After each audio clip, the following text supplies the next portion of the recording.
नमस्कार, मी प्राजक्ता तांडेल. बुलेटिनमध्ये आपलं सगळ्यांचं स्वागत. आणि बुलेटिनच्या सुरुवातीला मंत्री नितीन गडकरी यांच्या संदर्भातली बातमी. वेळ पडल्यास मंत्रिपदाचा राजीनामा देईन असं म्हणतानाची गडकरींची व्हिडिओ क्लिप व्हायरल झाली आहे. त्या व्हिडिओ क्लिपवरून गडकरी संतप्त झालेत. माझ्या वक्तव्याचा चुकीचा संदर्भ लावल्याचा आरोप गडकरी यांनी केलेला आहे. तर खोडसाळपणे ही क्लिप पसरवली जाते. ही क्लिप पसरवणाऱ्यांवर कायदेशीर कारवाई करणार असल्याचा इशारा नितीन गडकरी यांनी दिलाय.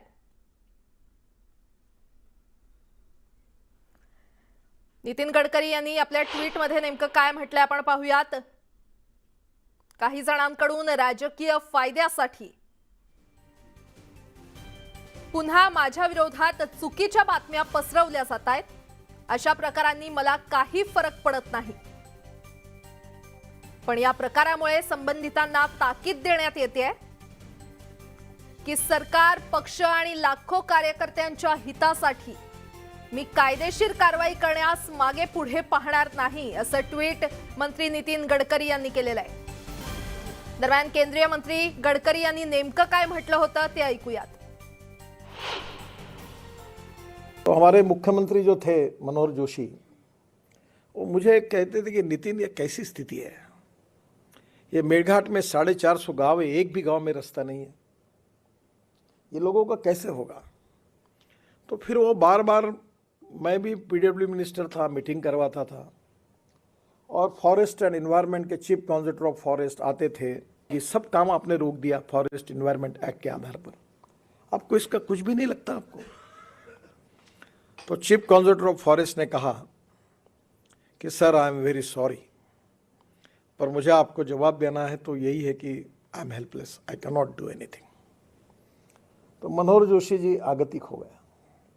तो एक कुलकर्णी करके कमिश्नर थे, वो भी बड़े सुसंस्कृत और अच्छे अधिकारी थे. तो फिर मेरे से रहा नहीं गया, तो मैंने कहा सर, ये तुम्हारे बस का काम नहीं है, ये ऐसे काम में मैं बहुत माहिर हूँ, तो एक काम करो, ये मेरे ऊपर छोड़ दो, मुझे कोई चिंता नहीं क्या परिणाम होते हैं, और मैं ये काम करूँगा. आपको संभव हुआ तो मेरे पीछे खड़े रहो, नहीं रहा तो फर्क नहीं पड़ता, मेरा गया तो गया पद, चिंता नहीं, मैं गया. वळूयात पुढच्या बातमीकडे. शिवसेना पक्षाचे पक्षप्रमुख उद्धव ठाकरेंनी भाजपवर घणाघाती टीका केली आहे. भाजप राष्ट्रीय पक्ष आहे की चोर बाजार, असा बोचरा सवाल त्यांनी केला. यासोबतच एकनाथ शिंदेंवर देखील खोचक टीका केलेली आहे. राष्ट्रीय पक्ष म्हणून घेणाऱ्या भाजपकडून दुसऱ्या पक्षांमधील आमदार, खासदार आणि नेते चोरून नेण्याचा एक कलमी कार्यक्रम सुरू आहे, असा टोला त्यांनी लगावला. तर कंत्राटी कामगारांप्रमाणे राज्याचे सध्याचे मुख्यमंत्री हे देखील कंत्राटी आहेत, अशी टीका त्यांनी शिंदेंवर केली आहे. की दुसऱ्या पक्षाचे नेते आणा, दुसऱ्या पक्षातनं आमदार, खासदार आणा, तेही पुरत नाही, पण दुसऱ्या पक्षातनं पक्षप्रमुख चोरा, स्वतःला स्वप्नही पडत नाही, पण दुसऱ्याची स्वप्नही चोरा. सगळे आमदार चोरायचे, खासदार चोरायचे, नेते चोरायचे, स्वप्न चोरायचे, तर तुमचा पक्षही की चोर बाजार. भाजपचे नेते प्रवीण दरेकर यांनी उद्धव ठाकरेंच्या या टीकेला उत्तर दिलेलं आहे. इतक्या खालच्या दर्जाची टीका मुख्यमंत्री असणाऱ्या माणसावर करणं हे चुकीचं आहे. शिंदे हे आताच मुख्यमंत्री झालेले आहेत, त्यांना जरा काम करू द्या. 2 महिने झाले नाहीत तर एवढं पण पोटशूळ होण्याचं कारण नाही, असं म्हणत दरेकर यांनी हल्लाबोल केलाय. ग्रासलेले उद्धवजी ठाकरे साहेब दिसतायत, आणि त्याच्यामुळे आपण बघता या सगळ्या प्रकरणामध्ये गद्दार, डुक्कर, गटारातले किडे अशा प्रकारची घृणास्पद वक्तव्य करण्याची आणि टोमणे मारण्याचा हा त्यांचा स्थायी भाव आहे. मत्सराने, द्वेषाने बोलले नाहीत तर ते उद्धव ठाकरे कसले. त्याच्यामुळे मला वाटतं आपला तो बाब्या आणि दुसऱ्याचं कार्टा, अशा प्रकारचं उद्धवजी ठाकरे यांचं वैफल्यातनं ग्रासून ही वक्तव्य येताना दिसतात. आदित्य ठाकरे सारखं बोलतात, यांनी राजीनामा द्यावा, त्यांनी राजीनामा द्यावा. माझं म्हणणं आहे, तेही राजीनामा शहाजी बापू द्यायला तयार आहेत किंवा दुसरे आमदार तयार आहेत. त्यांनी चॅलेंज अब्दुल सत्तारनी दिले. जरा आदित्य ठाकरेंनी पण वरळीचा राजीनामा द्यावा आणि मग शिंदे गटाचे एक राजीनामा देतील, होऊन जाऊ द्या एकदा. हे चॅलेंज त्यांनी स्वीकारावं. तुम्ही 2.5 वर्ष कारभार बरोबर केला नाही, तुम्ही 2.5 वर्ष आमदाराला सांभाळलं नाही, तुम्ही 2.5 वर्ष आमदाराचे कामं केले नाही, तुमचं सरकार गेलं, आमदार वारंवार सांगायचे, आम्ही सांगायचो की 75% शिवसेनेचे आमदार नाराज आहे, उद्धवजी लक्ष द्या. 18 महिने उद्धवजी आपल्या घरी राहिले, आदित्यजींनी कधी आमदार खासदाराकडे लक्ष दिलं नाही आणि मग सरकार गेलं, आमदार कंटाळून गेले. राष्ट्रवादी काँग्रेसच्या अत्याचाराला शिवसेनेचे आमदार कंटाळले. विधिमंडळाच्या पावसाळी अधिवेशनाचं सूप आज वाजणार आहे आणि शेवटच्या दिवशी आज विधान भवनाच्या पायऱ्यांवर शिंदे गटातील आमदारांनी आंदोलन केलं. यावेळी आमदारांनी हातात घेतलेल्या बॅनरमधून आदित्य ठाकरेंना टोला लगावण्यात आला. युवराज यांची दिशा कायमच चुकते असं या बॅनरवर लिहिण्यात आलं होतं. यावर आदित्य ठाकरे यांची घोड्यावर उलट्या दिशेनं बसलेला फोटो देखील बॅनरवर होता. वर एकीकडे हिंदुत्व आणि दुसऱ्या दिशेनं महाविकास आघाडी दाखवण्यात आलं होतं, तर आदित्य ठाकरे हे हिंदुत्वाकडे पाठ करून बसलेले आहेत आणि ते महाविकास आघाडीच्या दिशेनं बोट दाखवताना दिसतायत.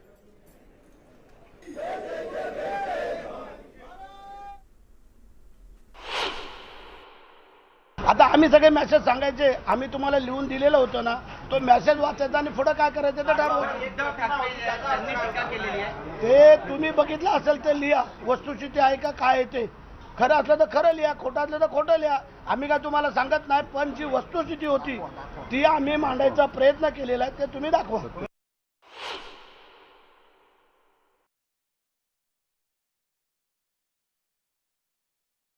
दगड मारल्यानंतर पाण्यामध्ये जे पाणी उडतं, चिखलात मारल्यावर चिखल उडतो, त्याप्रमाणे प्रत्येकाने आपापली मर्यादा राखून जर चाललं तर हे काय होऊ शकत नाही आहे. तुम्हाला काल पण सांगितलं आणि आजही सांगतो, आम्हाला कोणी डिवचण्याचा प्रयत्न करू नका, आम्ही करणार नाही. तुम्ही होऊन जर आमच्या अंगावर आले तर आम्ही हात बांधून बसणार का? आम्ही काल पण बोललो, आज पण बोललो, आम्ही बाळासाहेबांचे शिवसैनिक आहेत.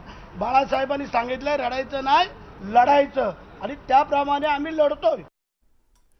दरम्यान 50 खोक्यांची टीका जिव्हारी लागल्यामुळेच शिंदे गटातील आमदारांना बॅनरबाजी करावी लागत असल्याचा आरोप शिवसेना आमदार आदित्य ठाकरे यांनी केलाय. काल जो काही इथे राडा बघायला मिळाला त्यावरनं लोकशाहीच्या मंदिरावरती अनेक प्रश्न उपस्थित. लज्जास्पद होतं कालचं. आपण जर बघितलं असेल, आम्ही ज्या घोषणा देतो तो ओला दुष्काळ जाहीर करा, शेतकऱ्यांचा आवाज आहे का, महिलांचा आवाज आहे का, हे सगळं त्यांना झोंबत असेल तर आम्ही काय करायचं? जे काही 50 खोके एकदम ओके वगैरे आम्ही बोलतो, हे आमचे आवाज नाही आहेत, हे जनतेकडून आलेला प्रतिसाद आहे, जनतेकडून आलेली उत्तर आहेत.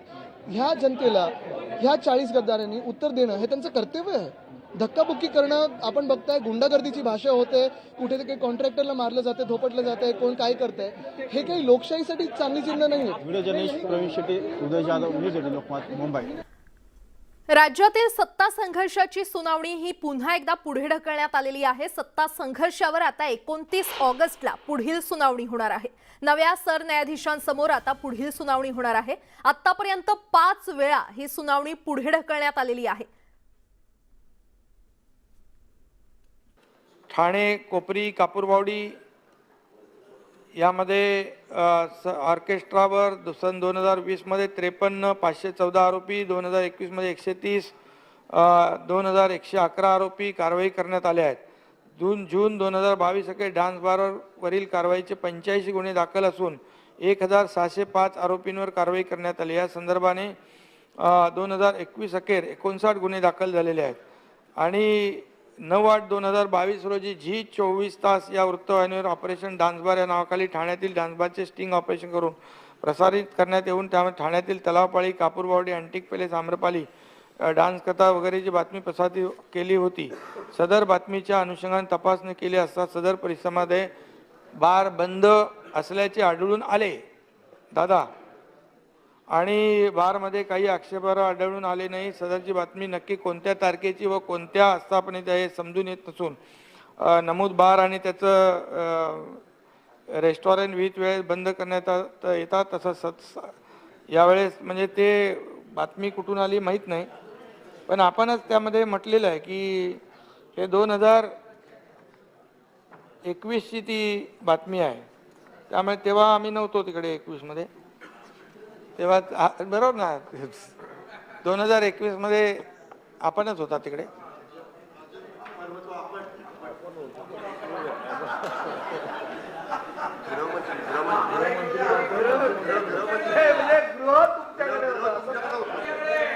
कोणाकडे गृह नव्हतं? त्यांच्याकडे गृह तुमच्याकडे होतं ना.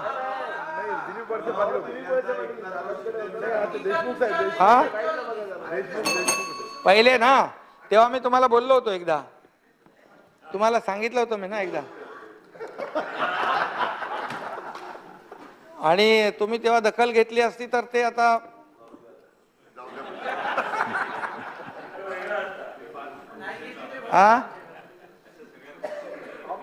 मी सगळं दादांना सांगायचं. कृपया बसून बोलू नये. जयंतराव,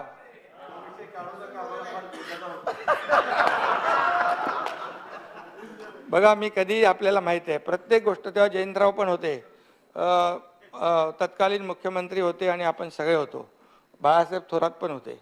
त्यावेळेस मी जे काय बोलत होतो ते खरं बोलत होतो, आणि त्यावेळेस जर ती काळजी घेतली असती आपण तर आता आपले सहकारी इकडे असते ना, म्हणजे तिकडे नको. ठीक आहे.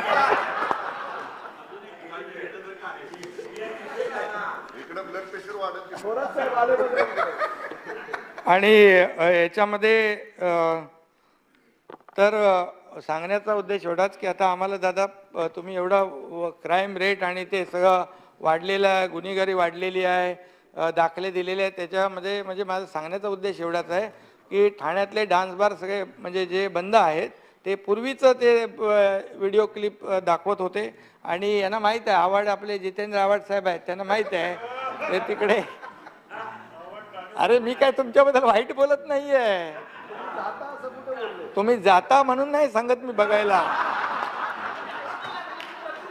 नाही, अरे मी काय म्हणालो ऐका, मी काय म्हणालो, डान्स बार आपल्याकडे बंद आहेत, पूर्वी चालू होते ती. झाला बसा बसा बसा बसा बसा बसा. तुमच्याबद्दल चांगलं बोलणंही वाईट आहे, मग वाईट बोलू, दुसरं सांगू इथे सगळ्यांना. बसा बसा.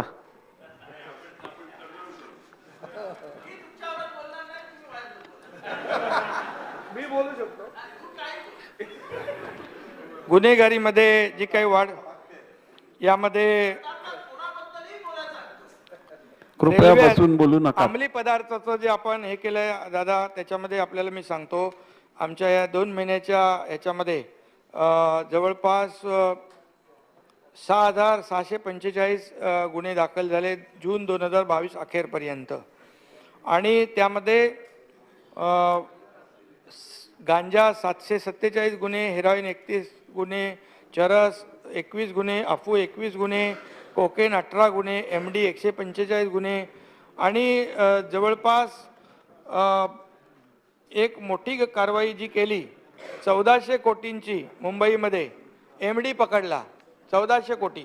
नव्या मुंबईमध्ये देखील मोठी कारवाई केलेली आहे, आणि त्या पोलिसांचं मी मनापासून अभिनंदन केलेलं आहे, आजही पुन्हा अभिनंदन करतो की मोठ्या प्रमाणावर या अंमली पदार्थांना आळा घालण्याचं काम आपले पोलीस करतायत. रेल्वे हद्दीतील गुन्हेगारी झालेली वाढ जी आपण म्हणालात, त्या बाबतीत देखील आम्ही काही निर्णय या ठिकाणी घेतले, कारण जे GRP आहे पोलिसांच्या हद्दीमध्ये काही ठिकाणी त्यांचे सेंट्रल रेल्वेचे पोलीस असतात, आणि यामध्ये काही ठिकाणी आपले राज्य सरकारचे देखील पोलीस आहेत. तर कोकण रिजनमध्ये राज्य सरकारचे जे पोलीस नाही आहेत ती देखील आता मी बैठकीमध्ये सांगितलं त्यांना की आपले पोलीस त्या ठिकाणी देखील नव्याने तशा प्रकारचा प्रस्ताव आपण द्या, आणि तिकडे देखील आपल्या पोलिसांचं लक्ष राहील, जेणेकरून या रेल्वे क्राईममध्ये देखील त्याचं प्रमाण कमी होईल. अवैध वाळू व मुरुम उत्खनन, त्या बाबतीत देखील 2059 आरोपी अटक करण्यात आलेले आहेत. अपघाताचं वाढतं प्रमाण जे आहे त्या बाबतीत देखील आपण त्याच्यावर आळा घालण्यासाठी आपण ITMS फसविण्याची कार्यवाही सुरू आहे. त्याच्यात देखील खूप मोठ्या प्रमाणावर अपघात कमी होतील, आणि लोकांचे जे मृत्यू होत आहेत ते कमी होतील. देशीच्या हातभट्टीच्या देखील मोठ्या प्रमाणावर कारवाया देखील पोलिसांनी केलेल्या आहेत. यामध्ये त्याचबरोबर पालघर जिल्ह्यातील आपण मोखाडा तालुक्यात आदिवासी गर्भवती महिलेचे केलेला आहे. मी तात्काळ त्या जिल्हाधिकाऱ्यांना सांगितलंय. तो रस्ता देखील तातडीने डीपीडीसी मधून पैशातून बनवण्याच्या सूचना दिलेल्या आहेत. त्याचं शॉर्ट नोटीस टेंडर देखील काढायला सांगितले, त्याची कारवाई सुरू झालेली आहे. त्यामुळे आणि एकंदरीत पालघर जे आपला सगळा आदिवासी भाग आहे, मी त्या दिवशी देखील आपल्याला म्हणालो की संपूर्णपणे एक तिथला सर्वकष आराखडा करून कुठेही अशा प्रकारे रस्ता नाही आणि मग ॲम्ब्युलन्स नाही जात आणि वाहन जात नाही अशी परिस्थिती उद्भवू नये यासाठी मी जिल्हाधिकाऱ्यांना आणि संबंधित विभागीय आयुक्तांना सूचना निर्देश दिलेले आहेत की एक तुम्ही सर्वकष आराखडा तयार करा आणि त्या ठिकाणी कनेक्टिव्हिटी दळणवळण यंत्रणा सक्षम करण्याला देखील आम्ही प्राधान्य या ठिकाणी देतोय. त्यामुळे पुन्हा अशा प्रकारचं काही होणार नाही. टीईटी परीक्षेच्या संदर्भात देखील आपण मुद्दा उपस्थित केलेला आहे.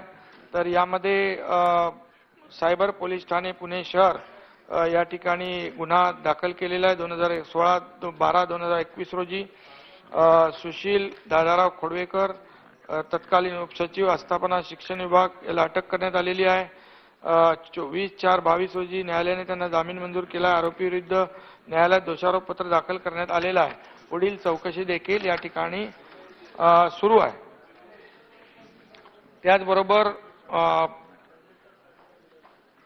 कन्व्हिक्शन रेट जो आहे वाढवण्यासाठी न्यायालयीन यंत्रणा सक्षम, आता त्या बैठकीमध्ये देखील चर्चा करत असताना जे आपलं डिटेक्शन रेट वाढवणं हे देखील महत्त्वाचं आहे. त्यामुळे गुन्हे जरी वाढलेले आपल्याला दिसतील परंतु गुन्हेगाराला आपल्याला म्हणजे दुर्लक्षित करून चालणार नाही.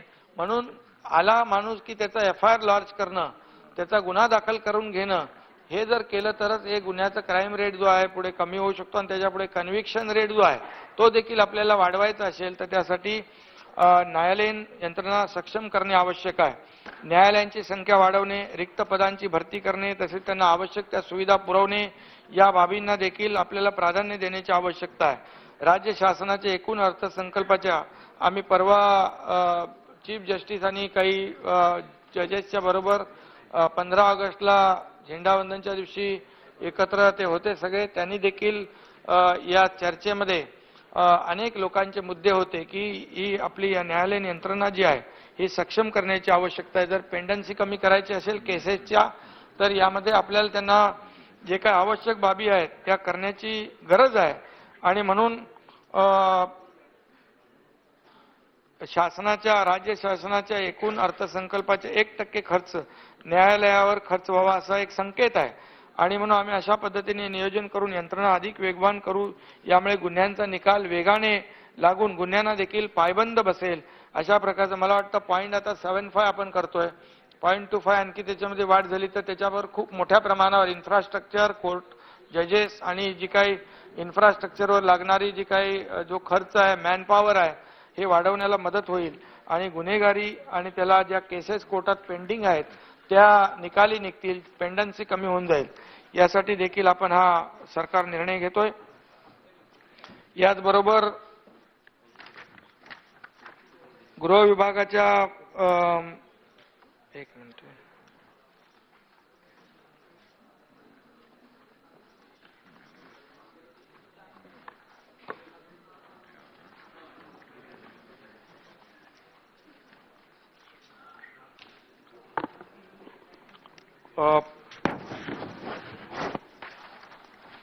त्याचबरोबर पोलिसांना जी काय आता आपण BDD चाळीमध्ये जितेंद्र आव्हाड इकडे आहेत, घरांचा पुनर्विकास प्रकल्प सुरू. अरे तुम्हीच केलं ना ते बाबा, असं काय करताय?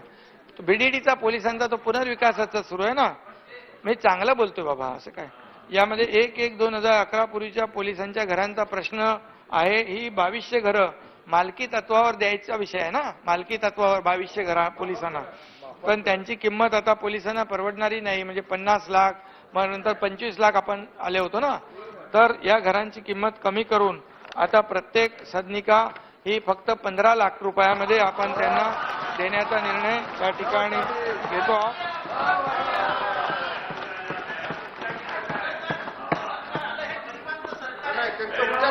उत्तर होऊ दे. मुंबई शहरामध्ये शहरातील CCTVचं जाळं वाढवण्यासाठी दुसऱ्या टप्प्यातील सर्व CCTV बसविण्यासाठी मुंबई महापालिकेमार्फत जो ट्रेंचिंग म्हणजे ते केबल टाकण्यासाठी ट्रेंचिंग परमिशन जी लागते त्याला मोठ्या प्रमाणावर खर्च त्याचं शुल्क भरावं लागतं. तर मी आता बैठकीमध्ये आयुक्त चहल होते आणि डीजी होते, एसीएस होम होते, डीसीएम साहेब होते, सगळ्यांना मी मुंबई महापालिका आयुक्तांना सांगितलं की यामध्ये जर मोठ्या प्रमाणावर सीसीटीव्हीचं जाळं बसवायचं असेल तर ते ट्रेंचिंग परमिशन शुल्क आहे ते घेऊ नका. तर ट्रेंचिंग परमिशन शुल्क माफ करण्याचा निर्णय देखील घेतला आहे, जेणेकरून डबल सीसीटीव्ही आपल्याला बसवता येतील, त्याचं जाळं वाढवता येईल. आणि कॉन्क्रीटमध्ये ते असं कॉन्क्रीटचे पण आपण सगळ्या ते मी त्या दिवशी म्हणालो की जवळपास 400 आणि 600 किलोमीटरचे रस्त्याचं टेंडर सुरू आहे आणि जवळपास त्याला 5,000 कोटी रुपयाची तरतूद मुंबई महापालिकेने केलेली आहे आणि 423 किलोमीटरचे रस्ते मार्चमध्ये त्याचं टेंडर निघेल. म्हणजे पुढच्या 2-2.5 वर्षामध्ये मुंबईमध्ये एकही रस्ता डांबराचा राहणार नाही. आणि आज मी स्पेशली वर्षाताई चहलना परत सांगितलं आता की वर्षाताईंशी बोला आणि त्यांचे कुठले रस्ते आहेत ते गणपतीपूर्वी सगळे डागडुजी करून टाका आणि तुमचे सगळे सिमेंट कॉन्क्रीटचे घ्या.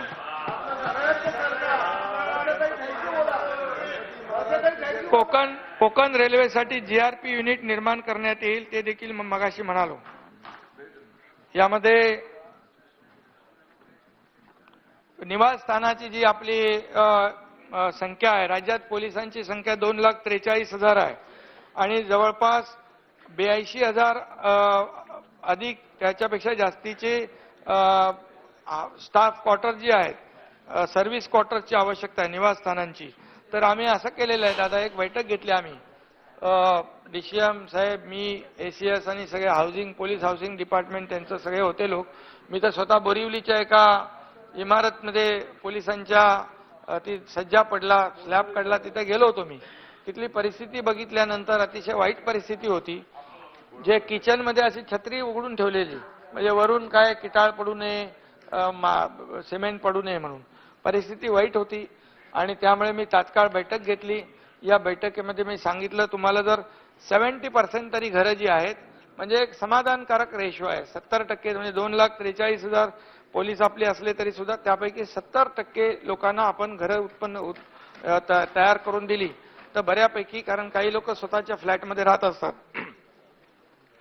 तर यामध्ये आम्ही शॉर्ट टर्म, मिड टर्म आणि लॉंग टर्म असे 3 टप्पे केलेले आहेत. एकदम आपण सगळ्या गोष्टी करता येणार नाहीत आणि म्हणून आपण यामध्ये म्हाडा, SRA, त्याचा क्लस्टर विकास असेल, MMRD आहे, सिडको आहे, या मुंबई महापालिका आहे, या सगळ्यांना एकत्र घेऊन या ठिकाणी जसं MMRDला रेंटल स्कीम होती, 4 FSI आपण त्याला द्यायचो आणि 1 FSIचं घर ते बांधून महापालिकेला द्यायचे.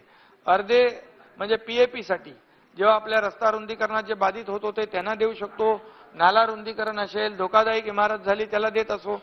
तर त्याप्रमाणे मी सांगितलंय की एक धोरण तयार करूया आणि जे प्रायव्हेट डेव्हलपर पण आहेत त्यांना काही आपण इन्सेंटिव्ह FSI, वाढीव FSI देऊ शकतो का, जेणेकरून जी वाढीव FSI दिलेली जी घरं आहेत ती पोलिसांना आपल्याला देता येतील. आणि असं जर केलं तर मला वाटतं पुढच्या 2-3 वर्षामध्ये या सर्व पोलिसांना आपण घरं देऊ शकतो. कारण फक्त पोलीस हाऊसिंग डिपार्टमेंट जे आहे याच्या माध्यमातून एवढ्या मोठ्या प्रमाणावर घरांची निर्मिती होऊ शकत नाही. आणि म्हणून हे सगळे विभाग जे आहेत हे एकत्र करून या माध्यमातून हे पोलिसांसाठी घरं, शेवटी आज पोलीस ज्या पद्धतीमध्ये राहत आहेत, गर्दी गळते खालून, ठाण्यामध्ये बघितलं, BDD मध्ये, अरे ठाण्यामध्ये म्हणजे ती घरांची परिस्थिती, वर्तक नगरची परिस्थिती वाईट आहे, BDD चाळ आहे, आपल्या मुंबईतल्या अनेक पोलीस वसाहती आहे, माझगाव आहे, नायगाव आहे आणि तुमच्याकडे पण आहेत, माहीम आहे. तर या सगळ्या वसाहती ज्या आहेत यामध्ये अतिशय दयनीय अवस्था आहे. शेवटी पोलीस हा कायदा सुव्यवस्था राखण्याचं काम करतो. तो ऊन, वारा, पाऊस कसली चिंता करत नाही.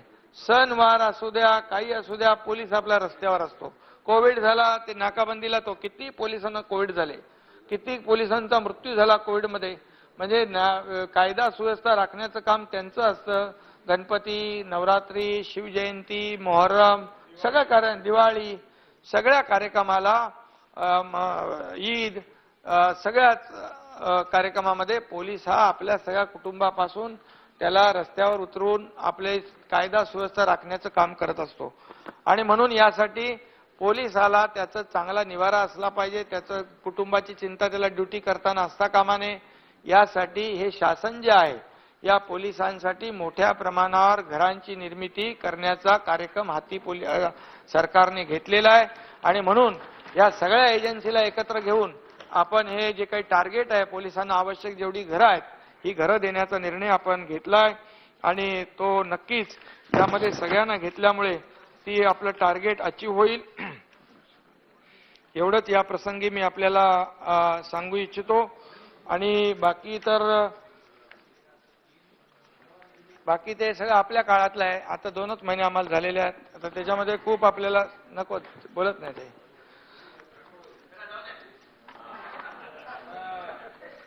दुसरं आपलं हे जे गृहनिर्माणचं आहे आव्हाड साहेबाचं डिपार्टमेंट होतं त्याच्यामध्ये देखील काही शेष इमारतीच्या पुनर्विकास योजना अन्य पुनर्विकास अनेक वर्षापासून विविध कारणामुळे अर्धवट स्थितीत रखडलेल्या आहेत. त्यामध्ये देखील आपण चांगले निर्णय घेतले होते की जे वर्षानुवर्ष ते डेव्हलपर ते विकत घेतात, दुसऱ्याला विकतात, तिसऱ्याला विकतात, चौथ्याला विकतात, हे सगळं रद्द करण्याचा निर्णय जो घेतलेला आहे तो अतिशय उत्तम आहे आणि खऱ्या अर्थाने हे जे धोरण आपण घेतलंय तेच आपण पुढे त्याच्यामध्ये आणखी काही सुधारणा करता येतील त्या आपण करू आणि SRAच्या माध्यमातून शेष इमारतींचा पुनर्विकास असेल, मुंबईतल्या झोपडपट्टी पुनर्विकासाच्या योजना असतील, त्या अर्धवट स्थितीत विस्थापित बाहेर आहे, त्यांना भाडं मिळत नाही. काल त्याच्यामध्ये उपमुख्यमंत्री महोदयांनी सविस्तर उत्तर दिलेलं आहे. म्हणजे त्यामध्ये सगळेच विषय त्यांनी घेतलेले आहेत.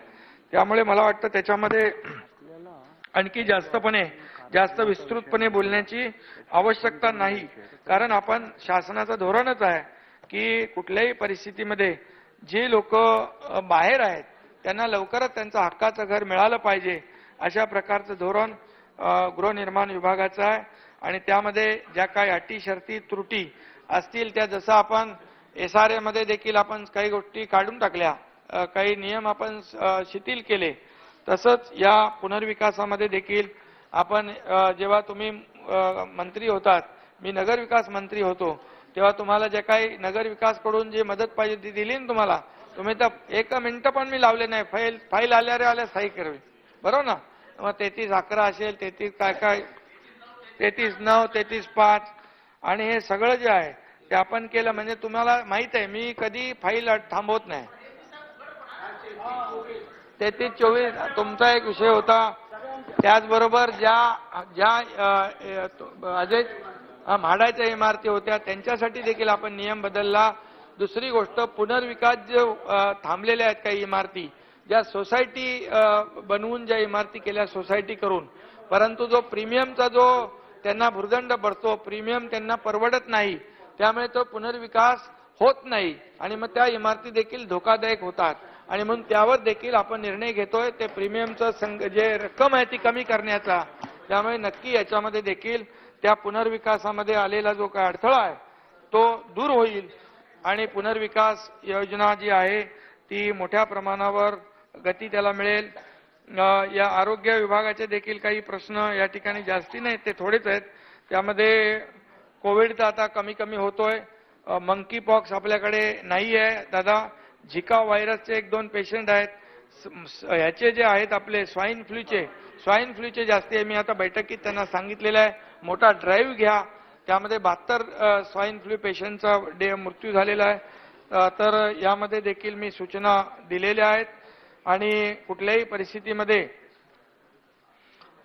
ते सगळे जे काही साथीचे आजार आहेत, लॅप्टो आहे, मलेरिया आहे, हत्तीरोग, मंकी पॉक्स, झिका व्हायरस यावर तातडीने उपाययोजना करण्याच्या देखील मी सूचना दिलेल्या आहेत आणि आपले आरोग्यमंत्री इकडे वरती गेले वाटतं, त्यांनी देखील बैठक घेतलेली आरोग्यमंत्री महोदयांनी आणि त्यामध्ये युद्ध पातळीवर आपल्याला यावर जे काही उपाय करायचे तशा प्रकारच्या सूचना या ठिकाणी मी दिलेल्या आहेत. त्याचबरोबर आरेचा देखील मेट्रोचा विषय या ठिकाणी मांडला होता. यामध्ये देखील थोडं पार्श्वभूमी मी सांगतो. अध्यक्ष महोदय, मुंबई मेट्रो 3चा कार डेपो आरे येथे करण्याचा निर्णय 3 मार्च 2014 बाबा आहे तिकडे 2014 रोजी तत्कालीन मुख्यमंत्री पृथ्वीराज चव्हाण साहेबांच्या अध्यक्षतेखाली कॅबिनेटने घेतला होता. त्यावेळी विविध पर्यायांचा अभ्यास केल्यानंतर हा सुयोग्य पर्याय म्हणून निवडण्यात आला. 30 हेक्टर जागा डेपोसाठी आणि 3 हेक्टर जागा कमर्शियल डेव्हलपमेंटसाठी व त्याद्वारे प्रकल्पाकरता 1000 कोटी रुपये उपलब्ध करून घेण्यासाठी त्यावेळेचा निर्णय झाला होता.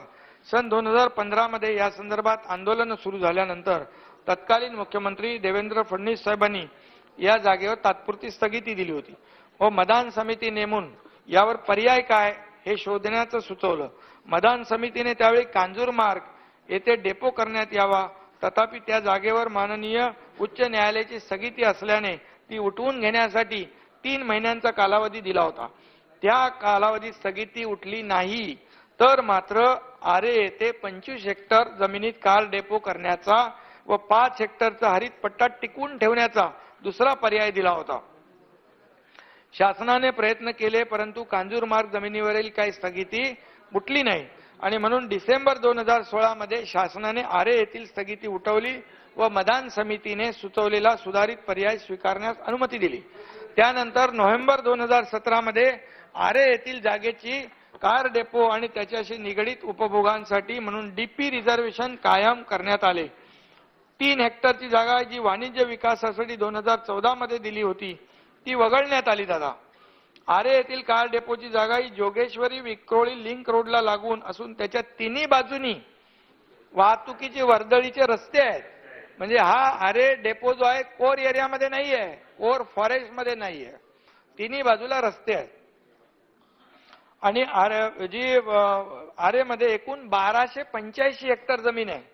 ही जी दुग्ध व्यवसाय विभागाची आहे त्यामधील एका टोकाला रस्त्याच्या बाजूला असलेली 25 हेक्टर जागा डेपोसाठी देण्यात आली, ती आरेच्या कोर क्षेत्रामध्ये नाही. आता मी सांगतो इथे हा प्रकल्प जो आहे तर यामध्ये जवळपास 25 हेक्टर जमीन शासनाने स्थगिती उठवली. ती वनशक्ती व आरे वाचवा संघटनेद्वारे हरित लवा तसे अन्य मान्य उच्च न्यायालयात कार डेपो आरे येथे करण्यात येऊ नये यासाठी वेळोवेळी दावे दाखल केले, परंतु ते सर्व दावे दादा गुणवत्तेच्या आधारावर हायकोर्टाने फेटाळले. त्यानंतर मुंबई मेट्रो कॉर्पोरेशनने 2017 मधील आरे कार डेपो जागेवर आवश्यक झाडे तोडण्यासाठी वृक्ष प्राधिकरणाची परवानगी मागितली. 13 सप्टेंबर 2019 रोजी वृक्ष प्राधिकरणाने त्याला परवानगी दिली. 2185 झाडं तोडण्याची महापालिकेने आणि तेच महापालिकेच्या आणि 461 झाडांचे पुनर्रोपण करण्याची परवानगी दिली. त्यावर वनशक्ती संस्थेने उच्च न्यायालयात दाद मागितली, परंतु त्यांचा दावा 4 ऑक्टोबर 2019 रोजी फेटाळला. त्यानंतर मुंबई मेट्रो कॉर्पोरेशनने 4 ऑक्टोबर ते 6 ऑक्टोबर 2019 या काळात परवानगी दिलेल्या 2141 झाडांची तोडणी केली व 44 झाडं वाचवण्यात आली. आता त्यावेळेस असं झालं, एकदा झाडं तोडायचा आदेश परवानगी दिल्यानंतर ती रात्री तोडली का दुपारी तोडली का आता रात्री तोडली नसती तर दुसऱ्या दिवशी तोडली असती. त्यामुळे हे काय नकाशा आहे का त्यांना माहित आहे सगळं, नकाशा सगळे. हे बघा, हे चारी बाजूनी सगळे रस्ते आहेत, हे इथे दिसते आणि जवळपास काम पण एवढं झालेलं आहे. हे फोटो नको, त्यांना माहित आहे. आणि तर त्यानंतर संघटना व विद्यार्थी ऋषभ रंजन यांनी विरुद्ध सर्वोच्च न्यायालयामध्ये कार डेपोचं काम स्थगित करण्याची मागणी केली. तथापि माननीय सर्वोच्च न्यायालयाने सर्व झाडे तोडून झाली असल्याने त्याबाबत परिस्थिती जैसे ते ठेवण्यास सांगितले आणि कार डेपोच्या कामास स्थगिती देण्यास नकार दिला सुप्रीम कोर्टाने. त्यामुळे कार डेपो उभारण्याचे त्वरित हाती घेण्यात आलं काम. दिनांक 29 नोव्हेंबर 2019 या कामाला स्थगिती मिळेपर्यंत कार डेपोचे 29% काम पूर्ण करण्यात आलं होतं. त्यानंतर डिसेंबर 2019 मध्ये डेपोसाठी पर्यायी जागा शोधण्यासाठी सौनिक समिती नेमण्यात आली. या समितीने देखील अन्य सुयोग्य पर्यायी जागा नसल्याने आरे येथेच डेपो कायम ठेवण्याची शिफारस केली. ही शिफारस असतानाही तत्कालीन मुख्यमंत्री यांनी 28 ऑगस्ट 2020 मध्ये घेतलेल्या बैठकीत पहाडी गोरेगाव येथे जमिनीचा पर्याय योग्य आहे का याचा अभ्यास करण्याचे निर्देश दिले. तथापि त्यानंतर 10 ऑक्टोबर 2020 रोजी कांजूरमार्ग येथे एकत्रित कार डेपो करण्याच्या पर्यायाचा विचार करण्याच्या सूचना त्यावेळेस तत्कालीन मुख्यमंत्री महोदयांनी एका बैठकीमध्ये दिल्या. विविध पक्षकारांद्वारे कांजूर मार्गाच्या जागेवर माननीय उच्च न्यायालयात दावा दाखल करण्यात आल्याने माननीय उच्च न्यायालयाने हायकोर्टाने कांजूर येथे कोणतेही काम करण्यासाठी मनाई केली, स्थगिती दिली. शासनाने दिनांक 6 जानेवारी 2021 रोजी माननीय मुख्य सचिव संजय कुमार यांच्या अध्यक्षतेखाली 9 सदस्यीय समिती नव्याने नेमली. त्यांनी कांजूरमार्ग येथे कार डेपो हलवण्याचे आणि त्यासाठी आरे येथील 16 स्टॅबलिंग लाईन्स व लाईन 6 ला जोडणारा रॅम्प बांधण्याची शिफारस केली. कांजूरमार्ग येथील जागेवर कोणतेही काम करण्यास माननीय हायकोर्टाने स्थगिती असतानाही राज्य शासनाने संजय कुमार समितीचा अहवाल दिनांक 23 मार्च 2021 रोजी स्वीकारला. तथापि स्थगिती आदेश असल्याने जागा उपलब्ध होऊ शकली नाही व त्यामुळे संजय कुमार समितीच्या अहवालाच्या शिफारशीची अंमलबजावणी होऊ शकली नाही. त्यामुळे दिनांक 17 मार्च 2022 रोजी केंद्र शासनाने राज्य शासनाला पत्र लिहून तांत्रिक अडचणी आणि संचालन देखभाल प्रक्रियेमध्ये आव्हाने विचारात घेऊन कांजूरमार्ग येथे मेट्रो 3 चा डेपो हलविण्याचा निर्णय अव्यवहार्य आहे, त्यामुळे त्याचा पुनर्विचार करावा असे कळविले. त्यानंतर आरे आणि कांजूरमार्ग या दोन्ही जागांचे फायदे आणि तोटे विचारात घेण्यात आले. कांजूरमार्ग येथे जागा उपलब्ध नाही. कांजूरमार्ग येथे डेपो नेण्याचा निर्णय तांत्रिकदृष्ट्या अव्यवहार्य आहे. कांजूरमार्ग येथे डेपो हलविला तर लाईन 3 आणि लाईन 6 ला जोडण्यासाठी आरेमध्ये नव्याने 295 आणखी झाडं तोडावी लागणार आहेत. त्यामुळे मेट्रो 3 मुळे ध्वनी प्रदूषणात घट होऊन 2.61 lakh metric ton carbon dioxide कमी होणार असल्यामुळे 2.61 lakh metric ton carbon dioxide कमी होणार. आणि ज्यावेळेस हा पर्याय MMRDA त्यावेळेस सुचवला त्यावेळेस ते अधिकारी कोण होते आता ते जाऊ द्या, परंतु तेव्हा देखील सिव्हिल कोर्टामध्ये तो दावा प्रलंबित होता. आणि यासोबतच या बुलेटिनमध्ये वेळ झाली इथेच थांबण्याची. मात्र ताज्या बातम्यांसाठी पाहत रहा न्यूज 18 लोकमत.